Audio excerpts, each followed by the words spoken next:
Shriram time news मध्ये मी कैलास सोनवणे आपले हार्दिक स्वागत करतो।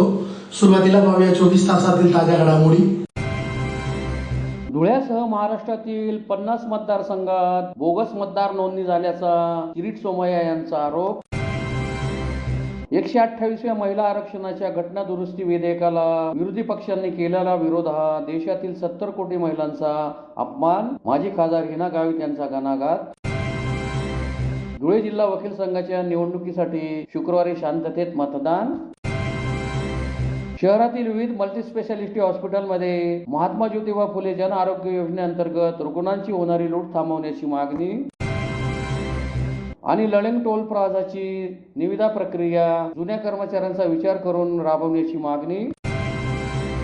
आता बातमीपत्र विस्ताराने। महाराष्ट्रातील जवळपास 50 मतदारसंघात बोगस मतदार नोंदणी झाली असल्याचा आरोप भाजपचे नेते किरीट सोमय्या यांनी केला असून यात धुळे व मालेगाव येथील मुस्लिम मतदारांचा समावेश असल्याची माहिती सोमय्या यांनी धुळे येथे पत्रकार परिषद घेऊन दिली आहे। धुळ्यासह राज्यातील 50 विधानसभा मतदारसंघांमध्ये अल्पसंख्याक मतदारांच्या बोगस नोंदणी झाल्या असल्याचा आरोप भाजपचे नेते किरीट सोमय्या यांनी धुळे येथे पत्रकार परिषद घेऊन केला आहे। या अल्पसंख्याक मतदारांच्या संख्येमध्ये 50%हून अधिक वाढ झाली आहे। नैसर्गिक वाढीनुसार मतदार संख्येतील वाढ 20% असायला हवी, परंतु 50%हून अधिक वाढ ही चिंतेची बाब असून मालेगावच्या 22,000 मतदारांची धुळ्याच्या मतदार यादीत घुसखोरी केल्या असल्याचाही आरोप त्यांनी केला आहे। सोमय्या यांनी पुढे बोलताना सांगितले की धुळ्यासह राज्यात SIR ची प्रक्रिया सुरू आहे। पश्चिम बंगाल आणि तामिळनाडूमध्ये SIR मुळे 10 ते 15% बोगस मतदार बाहेर फेकले गेले। त्यामुळे मी निवडणूक आयोगाचे अभिनंदन करतो। आपल्या राज्यात सुमारे 50 लाख बोगस मतदार हे मतदार यादीत आहेत। 288 पैकी 50 विधानसभा मतदारसंघामध्ये अल्पसंख्याक मतदारांची वाढ ही 50%पेक्षा जास्त झाली आहे। हिंदू मतदारांची वाढ ही 20% आहे। मोठ्या प्रमाणात वाढ ही चिंतेची बाब आहे। झालेली ही वाढ राज्याबाहेरील अथवा बांगलादेशी घुसखोरांची आहे का याची चौकशी व्हायला हवी। सध्या सुरू असलेल्या प्री SIR मध्ये धांदली सुरू आहे। धुळ्यात 40 बूथची संशयास्पद यादी आमच्याकडे आहे। BLO देखील अल्पसंख्याक असल्याने गैरप्रकार झाले आहेत। 22,000 मतदार हे धुळे आणि मालेगाव या दोन्ही ठिकाणच्या मतदार याद्यांमध्ये आहेत। या सर्व प्रकरणाबाबत धुळ्यासाठी जिल्हाधिकाऱ्यांना निवेदन देण्यात आले आहे। पत्रकार परिषदेला आमदार अनुप अग्रवाल, भाजप शहर जिल्हाध्यक्ष गजेंद्र रामपळकर, माजी मंत्री डॉक्टर सुभाष भामरे, महापौर मायादेवी परदेशी, उपमहापौर ज्योत्स्ना पाटील, स्थायी समिती सभापती लताबाई सोनार, माजी महापौर चंद्रकांत सोनार, नगरसेवक ओम खंडेलवाल, ॲडव्होकेट रोहित चांदोडे आदी उपस्थित होते। दुरुपयोग करून मोठ्या प्रमाणात मुस्लिम मतदारांची संख्या बोगस पद्धतीने वाढवण्याचं षडयंत्र सुरू आहे। 288 पैकी 50 असे विधानसभा क्षेत्र आहे की जिथे गेल्या 15-20 वर्षात मुस्लिम मतदाता दुप्पट किंवा तिप्पट झाले, ज्यावेळी हिंदू मतदारांमध्ये फक्त 15 ते 20% वाढ आहे। महाराष्ट्र भाजपने या 50 विधानसभा क्षेत्रात स्पेशल टीम लावली आहे। उदाहरण, आज धुळेचा जिल्हाधिकाऱ्यांना आम्ही 22,000 नावांची यादी दिली, जी मालेगाव मध्ये पण आहे। दोन्हीकडच्या जिल्हाधिकारी अधिकाऱ्यांनी आम्हाला कबूल केले आहेत की ह्याचं ते विश्लेषण करणार, एक लोकांची चर्चा करणार आणि निवडणूक आयोगाला अहवाल देणार। केंद्र सरकारने लोकसभेत मांडलेल्या 128व्या महिला आरक्षणाच्या घटना दुरुस्ती विधेयकाला काँग्रेससह अन्य विरोधी पक्षांनी केलेला विरोध हा देशातील 70 कोटी महिलांचा मोठा अपमान असल्याचा घणाघात माजी खासदार डॉक्टर हिना गावित यांनी धुळे येथे शुक्रवारी आयोजित पत्रकार परिषदेत केला आहे।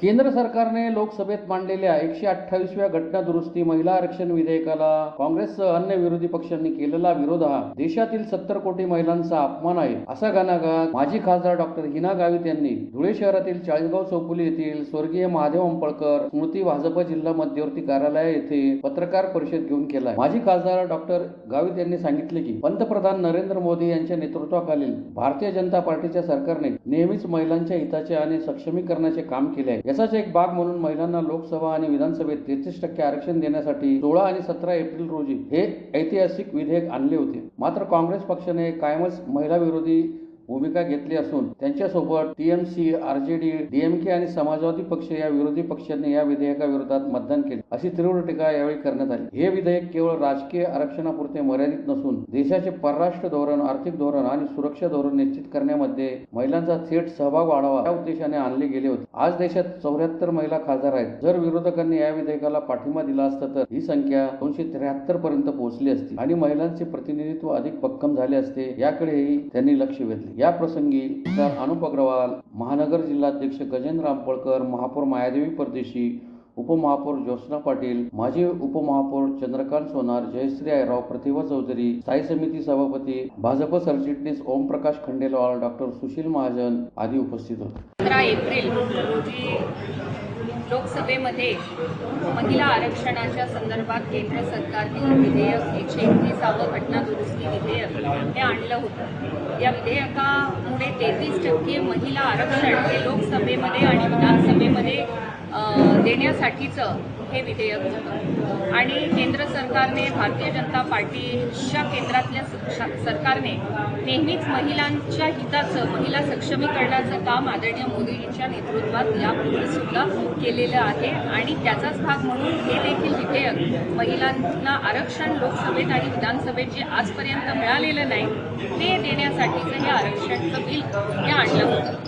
काँग्रेस पक्षाने नेहमीप्रमाणे महिलांच्या विरोधातली भूमिका घेत या बिलाच्या विरोधात त्यांनी मतदान केलं आणि त्यांच्यासोबतच टीएमसी आहे, आरजेडी आहे, डीएमके, समाजवादी पक्ष हे जे विरोधी पक्षातील जे घटक पक्ष आहेत यांनी सुद्धा या विधेयकाच्या विरोधात हे केवळ शासनाने आणलेलं विधेयक म्हणून विरोध केला नाही, तर मुळातच हे सर्व जे विरोधातले जे पक्ष आहेत हे महिला विरोधी पक्ष आहेत आणि त्यांनी एवढे वर्ष काँग्रेसचं सरकार देशात होतं, कधीच त्यांनी महिलांच्या आरक्षणाचं त्यांनी विचार केला नाही, विधानसभेत नाही, लोकसभेत नाही. परंतु जेव्हा भारतीय जनता पार्टीने मोदीजींच्या नेतृत्वात हे 33% आरक्षणाचं विधेयक आणलं तर अत्यंत तीव्र विरोध करत हे विधेयक त्यांनी नामंजूर केलं आणि नामंजूर केल्यानंतर अक्षरशः त्यांनी त्या ठिकाणी बाकं वाजवून आनंद उत्साह साजरा केला. आज देशातील अर्धी लोकसंख्या ही महिलांची आहे, जवळजवळ 70 कोटी महिला आज देशात आहेत आणि हे विधेयक नामंजूर करणं म्हणजे महिलांचा एक खूप मोठा अपमान आहे. देशाचे धोरणं निश्चित करण्यामध्ये या ठिकाणी परराष्ट्र धोरण असेल, आर्थिक धोरण असेल, सुरक्षेचं धोरण असेल, या वेगवेगळ्या धोरणांमध्ये महिलांचा मोठा सहभाग हा 33% आरक्षण दिल्यामुळे वाढू शकला असता. आज देशात 74 महिला खासदार आहेत, त्याची संख्या वाढून 273 एवढी संख्या महिला खासदारांची होऊ शकली असती.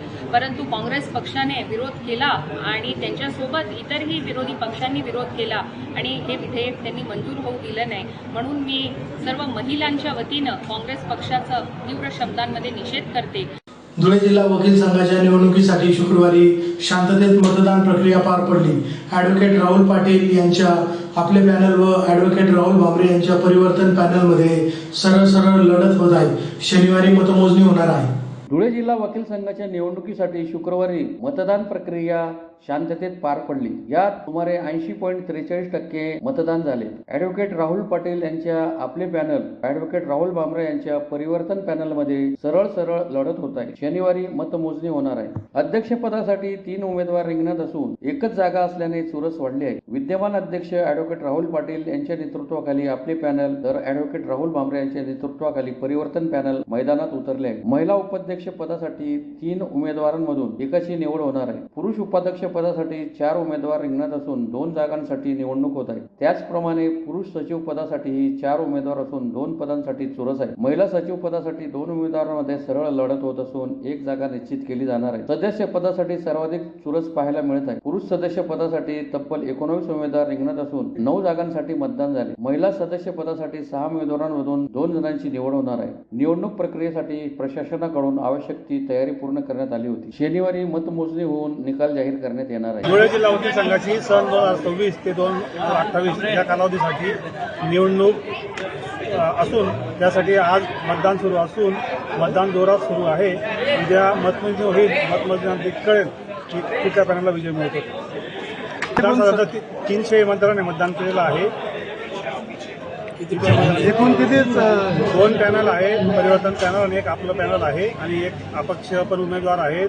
श्रीराम देशपांडे आहेत, उमेश पाटील आहेत आणि संदीप वाघ आहेत. धुळे शहरात महात्मा ज्योतिबा फुले जन आरोग्य योजनेअंतर्गत शहरातील विविध हॉस्पिटलमध्ये येणाऱ्या रुग्णांकडून कोणत्याही प्रकारचे अतिरिक्त शुल्क आकारू नये व शासनाच्या नियमांचे काटेकोर पालन करावे अशी मागणी शिवसेना उद्धव बाळासाहेब ठाकरे पक्षातर्फे विघ्नहर्ता सुपर स्पेशालिटी हॉस्पिटलच्या प्रशासकीय अधिकाऱ्यांना निवेदनाद्वारे करण्यात आली आहे. धुळे शहरात महात्मा ज्योतिबा फुले जन आरोग्य योजनेअंतर्गत शहरातील विविध खासगी हॉस्पिटलमध्ये येणाऱ्या रुग्णांकडून कोणत्याही प्रकारचे अतिरिक्त शुल्क आकारू नये व शासनाच्या नियमांचे काटेकोर पालन करावे अशी मागणी शिवसेना उद्धव बाळासाहेब ठाकरे पक्षातर्फे विघ्नहर्ता सुपर स्पेशालिटी हॉस्पिटलच्या प्रशासकीय अधिकाऱ्यांना निवेदनाद्वारे करण्यात आली आहे. निवेदनात म्हटले आहे की शासनाने गरीब व गरजू रुग्णांना मोफत व दर्जेदार उपचार मिळावेत म्हणून महात्मा ज्योतिबा फुले जन आरोग्य योजना लागू केली आहे. मात्र काही ठिकाणी या योजनेचा गैरफायदा घेत रुग्णांच्या नातेवाईकांकडून विविध कारणे देऊन अतिरिक्त पैसे घेतले जात असल्याच्या गंभीर तक्रारी आहेत. म्हणून महात्मा ज्योतिबा फुले जन आरोग्य योजनेअंतर्गत येणाऱ्या रुग्णांकडून कोणत्याही प्रकारचे अतिरिक्त शुल्क आकारू नये, शासनाच्या नियमांचे काटेकोर पालन करावे आणि रुग्णांना प्रामाणिक सेवा द्यावी अशी मागणी करण्यात आली आहे. भविष्यात अशा प्रकारच्या तक्रारी प्राप्त झाल्यास संबंधित हॉस्पिटल व डॉक्टरांविरोधात शिवसेनेच्या वतीने तीव्र आंदोलन छेडण्याचा इशाराही देण्यात आला. यावेळी जुने धुळे विभाग प्रमुख सूरज भावसार, संदीप चौधरी, शुभम रणधीर, अनिल चौधरी, अभिमन्यू बच्चाव, मिलिंद चौधरी, अमोल ठाकूर आदी उपस्थित होते. मित्रांनो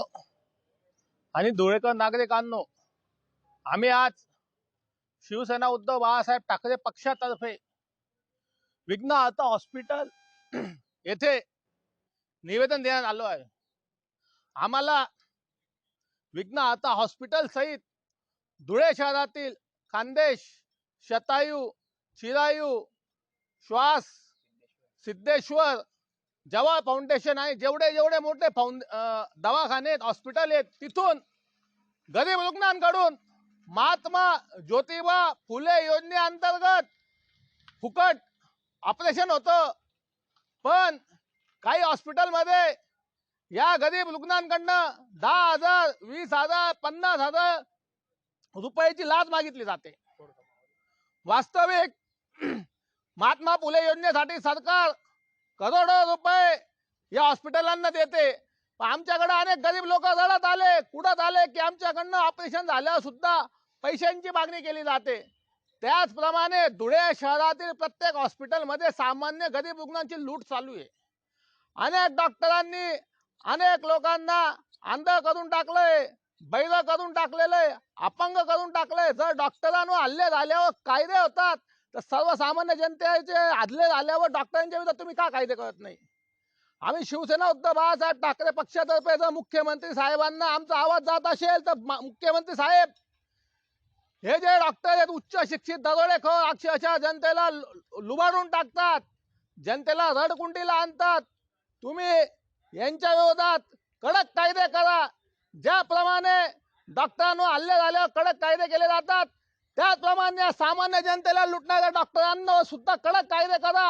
ही आमची शिवसेना उद्धव बाळासाहेब ठाकरे पक्षातर्फे मागणी आहे. जय हिंद, जय महाराष्ट्र. भारतीय राष्ट्रीय महामार्ग प्राधिकरणाच्या राष्ट्रीय महामार्ग क्रमांक 3 वरील लळिंग टोल प्लाझाबाबत काढण्यात आलेल्या निवेदनानुसार सुमारे 125 कर्मचारी बेरोजगार होणार आहेत. त्यामुळे जुन्या कर्मचाऱ्यांचा विचार करून निविदा प्रक्रिया राबवावी या मागणीसाठी टोल प्लाझावरील कर्मचाऱ्यांतर्फे जिल्हाधिकारी कार्यालयासमोर निदर्शने करून निवेदन देण्यात आले. भारतीय राष्ट्रीय महामार्ग प्राधिकरणाच्या राष्ट्रीय महामार्ग क्रमांक 3 वरील लळिंग टोल प्लाझावरील पेट्रोलिंग व मेंटेनन्स डिपार्टमेंट तसेच टोल प्लाझा ऑपरेशन निविदा काढण्यात आली असून या निविदेद्वारे सुमारे 125 कर्मचारी बेरोजगार होणार आहेत. तरी जुन्या कर्मचाऱ्यांचा विचार करावा या मागणीसाठी टोल प्लाझा येथील कर्मचाऱ्यांतर्फे जिल्हाधिकारी कार्यालयासमोर निदर्शने करून निवेदन देण्यात आले. निवेदनात म्हटले आहे की भारतीय राष्ट्रीय महामार्ग प्राधिकरण राष्ट्रीय महामार्ग क्रमांक 3 वरील लळिंग व चांदवड टोल प्लाझावरील सध्या ISTPL कंपनी ही गेल्या 15 वर्षापासून पेट्रोलिंग मेंटेनन्स डिपार्टमेंट व टोल प्लाझा ऑपरेशन निविदाचे काम बघत आहे. ISTPL या कंपनीचा कराराचा कालावधी 2026 पर्यंत मर्यादित होता. आता पुढील महिन्यात संपण्यात येत आहे. आता राष्ट्रीय महामार्ग प्राधिकरणाकडून राष्ट्रीय महामार्ग 3 वरील लळिंग व चांदवड टोल प्लाझावरील मेंटेनन्स, पेट्रोलिंग डिपार्टमेंट व टोल प्लाझा ऑपरेशनसाठी नवीन निविदा काढण्यात आली आहे. गेल्या 15 ते 16 वर्षापासून ISTPL कंपनीकडून लळिंग टोल प्लाझा येथे सुमारे 250 कर्मचारी काम करीत आहेत, परंतु नवीन निविदेमुळे सुमारे 125 कर्मचारी कमी होणार आहे असे समजते. म्हणून नवीन निविदा प्रक्रियेत मागील 250 कर्मचाऱ्यांचा विचार करण्यात यावा अशी मागणी करण्यात आली. यावेळी अमर शर्मा, गणेश वाडेकर, तुषार शिंदे, वैभव शिंदे, गिरीश भोसले, मनोहर पवार, दिनेश पाटील, गणेश थोरात, कुणाल बोरसे, मयूर सोडके, भावेश परताडे, श्रीराम लोखने, श्रीराम पाटील, कैलास पिसे, साहेबराव पाटील, दशरथ वर्मा, देविदास मोहिते, राधेश्याम शिरसाट, समाधान पाटील, भूषण पाटील, भूषण शिंदे, अशोक देवरे, नरेंद्र बागले, निलेश महाले, मनोहर मराठे, विजय महानोर, मसूद खान यांच्यासह कर्मचारी मोठ्या संख्येने उपस्थित होते. त्या निविदा आम्हाला मान्य नाही. तिथं त्या निवेदनात कर्मचाऱ्यांचा कोणताही विचार केला गेला नाही. कर्मचारी कमी करण्यात आले हे आम्हाला मान्य नाहीये. नवीन निवेदनानुसार कर्मचारी जवळजवळ आपल्या टोलवरील म्हणजे आमच्या टोलवरतील धुळे टोल नाक्यावरील 250 कर्मचारी कामास आहे. त्या निवेदनानुसार त्याच्यामध्ये बघण्यात येते की जवळजवळ त्या 250हून 125 कर्मचारी जवळजवळ 125 कर्मचारी बेरोजगार होणार आहे. ही निविदा आम्हाला मान्य आहे नाही. नॅशनल हायवेनी या निवेदनानुसार हे पुढील काम कधी त्यांनी चालू ठेवले तर आम्ही काम बंद आंदोलन ठेवू, तिथं आंदोलनही छेडू. कारण आज आमच्या पोटावर उपासमारीची वेळ आलेली. या 250 कर्मचाऱ्यांचा कोणाचा लोन, कोणाचा लग्नाचा, कोणाचं काय सगळ्या गोष्टी न विचार करता नॅशनल हायवेनी जवळजवळ 125 कर्मचाऱ्यांचा काही विचार न करता ती निविदा काढली. ती निविदा आम्हाला मान्य आहे नाही. त्या निवेदनाला नकाराचा आमचा पूर्णपूर हे विरोध आहे. आंदोलन करू आणि आमचा एकही कर्मचारी जर घरी गेला तर हे सगळं म्हणजे आत्मदहन म्हणा काही म्हणा त्यासाठी करायला वयाच्या अर्ध वर्ष निम्मे वय होऊन गेलं आमचं वालं. स्टार्टिंग पासून तर आतापर्यंत आम्ही सगळे ना टोल चालू होण्यापासून तर आतापर्यंत आम्ही सगळे त्यांना मदत केली. आम्ही सगळे त्यांना आहे ना आमच्या घरदार सोडून आम्ही पूर्ण परिवार आमचा तिथं होता. पूर्ण आमचा परिवार आम्ही सगळ्या सोबत टोल चालू करण्यासाठी पूर्ण जीवाच्या अवकाळ्या केलेल्या आहे. आणि आज आमच्या पोटावर येत आहे. जर आमच्या पोटावर आलं, आमच्या पोटावर आमच्या फॅमिलीचं आलं तर आम्ही कोणाला सोडणार नाही. आणि आता निवेदन आम्ही कलेक्टर साहेबांना देतोय. जर आमच्या कर्मचारी एकही कर्मचारी जर कमी झाला तर आम्ही रस्ता रोको आंदोलन करू. आणि विशेष म्हणजे टोल बंद करायचं आंदोलन करतो आम्ही. आणि आत्मदहन सुद्धा करायला कमी करणार नाही आम्ही. पुन्हा एकदा ठळक घडामोडींवर. धुळ्यासह महाराष्ट्रातील 50 मतदारसंघात बोगस मतदार नोंदणी झाल्याचा किरीट सोमय्या यांचा आरोप. 128व्या महिला आरक्षणाच्या घटना दुरुस्ती विधेयकाला विरोधी पक्षांनी केलेला विरोध हा देशातील 70 कोटी महिलांचा अपमान. माजी खासदार हिना गावित यांचा घणाघात. धुळे जिल्हा वकील संघाच्या निवडणुकीसाठी शुक्रवारी शांततेत मतदान. शहरातील विविध मल्टीस्पेशालिटी हॉस्पिटलमध्ये महात्मा ज्योतिबा फुले जन आरोग्य योजनेअंतर्गत रुग्णांची होणारी लूट थांबवण्याची मागणी. आणि लळंग टोल प्लाझाची निविदा प्रक्रिया जुन्या कर्मचाऱ्यांचा विचार करून राबवण्याची मागणी. याचबरोबर श्रीराम टाइम न्यूजचे बातमीपत्र संपले. दिवसभरातील ताज्या घडामोडींसाठी पाहत राहा श्रीराम टाइम न्यूज. भेटूया पुढील प्रसारणात. तोपर्यंत नमस्कार.